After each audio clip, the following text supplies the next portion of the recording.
Hello students, आज हम करेंगे एनसीईआरटी का क्लास 8 का साइंस का chapter reproduction in animals. This is lesson 9 of the science NCERT book.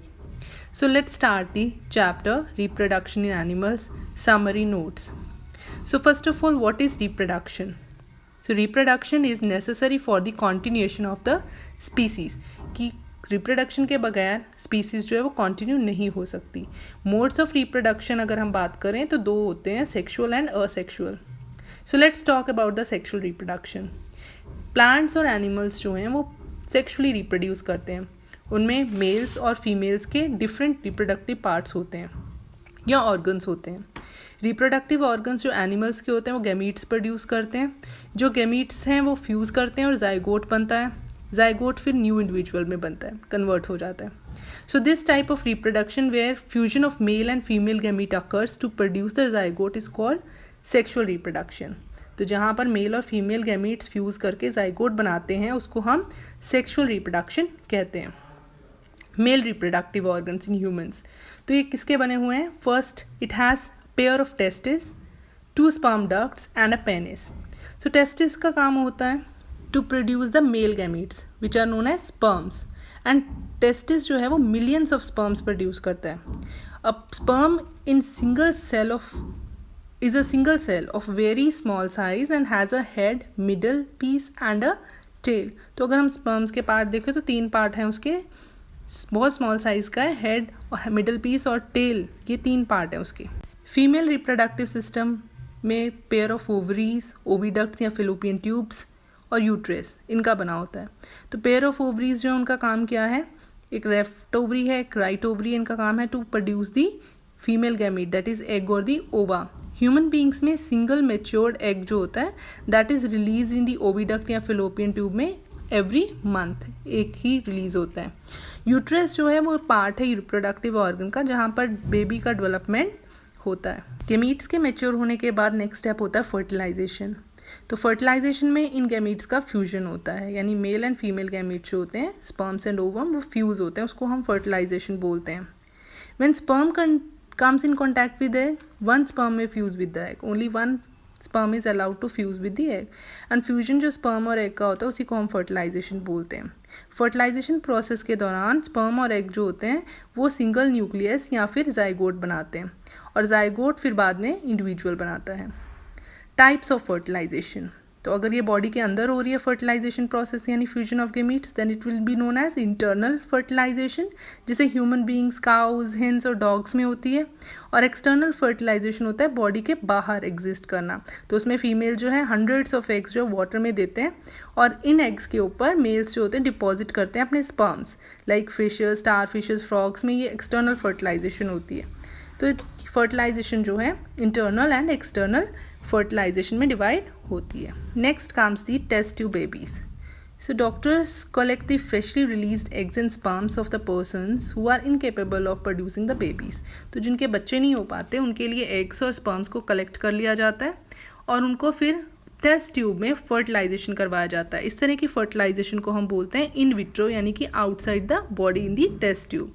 और जो बेबीज़ इस तरह बनते हैं फर्टिलाइजेशन के बाद, जो जाइगोट बनेगा, जाइगोट को कुछ हफ्तों के बाद मदर के यूट्रस में इम्प्लांट किया जाता है. तो जो बेबी बनते हैं इस तरह से उनको हम टेस्ट ट्यूब बेबीज़ कहते हैं. तो कंप्लीट डेवलपमेंट जो जाइगोट की होती है इसमें यूट्रस में ही होती है, बस फर्टिलाइजेशन जो होती है वो टेस्ट ट्यूब में होती है.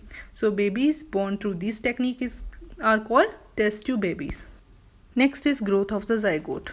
तो जाइगोट फर्टिलाइजेशन के बाद बनता है, मेल और फीमेल के गैमीट के फ्यूजन के बाद. तो ये कन्वर्ट हो जाता है एम्ब्रियो में. एम्ब्रियो में कन्वर्ट होने से पहले जाइगोट में खूब सारी माइटोसिस डिवीजन होती है जिसमें एक सेल से 2, 4, 8, 16 इस तरह करके अलग अलग सेल स्टेजेस बनती हैं. फाइनली एम्ब्रियो बनने के बाद यूट्रस में एम्बेडेड हो जाता है. वहीं पर ग्रेजुअली जो है फीटस डेवलप होता है, hands, legs, heads, eyes, years जैसे ऑर्गन्स डेवलप होते हैं और इस स्टेज को हम, जब ये सब ऑर्गन्स डेवलप हो जाते हैं तो फीटस बोलते हैं. Next is the difference between the viviparous and oviparous animals. So viviparous which give birth to the young ones are called viviparous animals. और जो अंडे देते हैं which do not give birth to the young ones instead lay eggs are called oviparous animals. जैसे hen है वो fertilisation के बाद जाइगोट डिवाइड रिपीटेडली होता है और ओविडक्ट में ट्रैवल करता है और ड्यूरिंग दिस ट्रैवल काफ़ी सारी प्रोटेक्टिव लेयर्स उसके ऊपर लग जाती है, जिसे हम कैल्शियम की लेयर्स बोलते हैं। और फाइनली hen जो होती है lays eggs. Nearly it takes 3 weeks to become a chick for the eggs. Now next is the metamorphosis. So in some animals the young ones may look different from the adults, कि उनके जो adults होते हैं वो young ones बिल्कुल different होते हैं.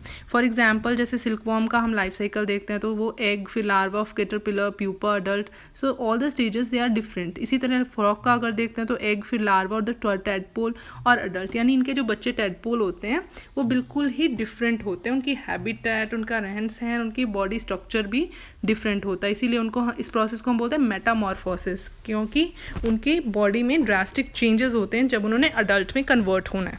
Metamorphosis जो इंसेक्ट्स में कंट्रोल होती है वो होती है इंसेक्ट हार्मोन्स के द्वारा. फॉर एग्जांपल फ्रॉग में होती है थायरॉक्सिन हार्मोन के द्वारा. दिस इज़ वेरी इंपॉर्टेंट कि थायरॉक्सिन हार्मोन जो है वो मेटामॉर्फोसिस कॉज करता है. नेक्स्ट कम्स दी असेक्सुअल रिप्रोडक्शन. असेक्सुअल रिप्रोडक्शन में ओनली वन पेरेंट इन्वॉल्व होता है, दो पेरेंट्स इन्वॉल्व नहीं होते, तो गैमीट फॉर्मेशन भी नहीं होगा. तो इसके एग्जांपल्स है बर्डिंग एंड बाइनरी फिशन. बर्डिंग का मतलब होता है कि जब एक इंडिविजुअल एक बर्ड फॉर्म करता है और ये बर्ड केस अगर न्यू इंडिविजुअल में फॉर्म तब्दील हो जाएगा, जैसे for example hydra. Binary fission में क्या होता है कि एक सेल जो होता है वो डिवाइड होके दो, यानी पहले उसकी न्यूक्लियस डिवाइड होगी और वो दो न्यूक्लियाई बनाएगा और साथ के साथ साइटोप्लाज्म डिवाइड होके दो सेल्स में कन्वर्ट हो जाएगा. सो ये जो बाइनरी फिशन और बडिंग टेक्निक्स हैं मोस्टली ये सेलुलर लेवल ऑफ ऑर्गेनाइजेशन यानी सेल्स में होती है, जो यूनिसेलर ऑर्गेनिजम्स हैं उनमें पाई जाती है. असेक्सुअल रिप्रोडक्शन के बाद आ जाता है cloning. Cloning is the production of exact copy of a cell. तो ये भी ज़्यादातर यूनिसेलर ऑर्गेनिज्म में देखा जाता है, तो बिल्कुल एग्जैक्ट कॉपी अपने पेरेंट्स की तरह ये ऑर्गेनिज्म बन जाते हैं. So first time cloning of animal was done in sheeps. तो डॉली जो था वो सक्सेसफुली परफॉर्म्ड टेस्ट था जो क्लोनिंग करके बनाया गया था. और डॉली का जन्म जो है वो 5 जुलाई 1996 में हुआ था और 14 फरवरी 2003 तक ये ज़िंदा रही थी.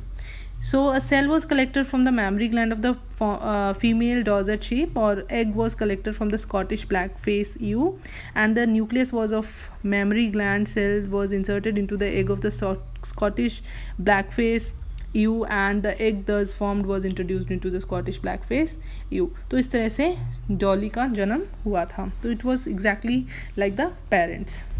Last topic given in the NCERT is honeybee. Honeybees जिन्हें मधुमक्खी कहा जाता है वो कॉलोनी में रहते हैं. सेवरल थाउजेंड बीज एक ही कॉलोनी में रहते हैं और only one be in the colony Lay's eggs. उसे हम क्वीन बी बोलते हैं. क्वीन बी का काम होता है एग ले करना और ये थाउजेंड्स ऑफ एग्स ले कर सकती है. All other female bees they are known as worker bees और उनका काम होता है सारे काम करना, जैसे हाइव यानी छत्ते को बनाना, यंग वंस को टेक केयर करना, रॉयल जेली पे फीड करना, रानी को खिलाना पिलाना, शहद इकट्ठा करके लाना. और वर्कर बीज जो होते हैं वो टेम्परेचर जो हाइव का उसको 35 डिग्री सेल्सियस तक रखते हैं ताकि एग्स को इंक्यूबेट करा जा सके, तो वो पूरा ध्यान रखते हैं. और फर्टिलाइज्ड एग्स जो होते हैं hatches into the females and unfertilised eggs जो होते हैं उनसे बनते हैं drones which are the male members of the colony. और ड्रोन्स जो हैं मेल मेंबर्स उनका सिर्फ एक ही काम होता है to fertilize the eggs laid by the queen. So this is all about the chapter. Revision work is over. Have a nice day.